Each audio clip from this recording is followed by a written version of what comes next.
আপনার পুরাতন passport renew করেছেন কিংবা আপনার পাসপোর্টের কোনো তথ্য পরিবর্তন করেছেন, কিন্তু আপনার আপসেরে নতুন পাসপোর্টের কোনো তথ্য বা ইনফরমেশন শো করতেছে না।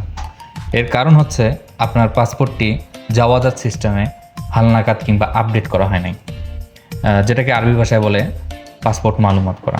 এই পাসপোর্ট মালুমাত যদি করা না থাকে, আপনি চাইলেও এক্সিটে কিংবা ছুটিতে দেশে যেতে পারবেন না কিংবা দেশ থেকে আসতেও পারবেন না। ঠিক আছে, তো আপনি চাইলে আপনার কফিলের মাধ্যমেও এই পাসপোর্ট মালুমাত করে নিতে পারেন, অথবা চাইলে আমাদের মাধ্যমেও করে নিতে পারেন। আমরা খুব স্বল্প খরচে 1 থেকে 2 দিনের মধ্যে পাসপোর্ট মালুমাত করে দিই। আমাদের মাধ্যমে পাসপোর্ট মালুমাত করার জন্য আপনার পুরাতন পাসপোর্টের কপি, নতুন পাসপোর্টের কপি এবং ইকামা কপি, এই 3টা আপনাদেরকে পাঠিয়ে দিলে আমরা ইনশাল্লাহ খুব দ্রুত সময়ে পাসপোর্টটা মালুমাত করে দিব ইনশাল্লাহ।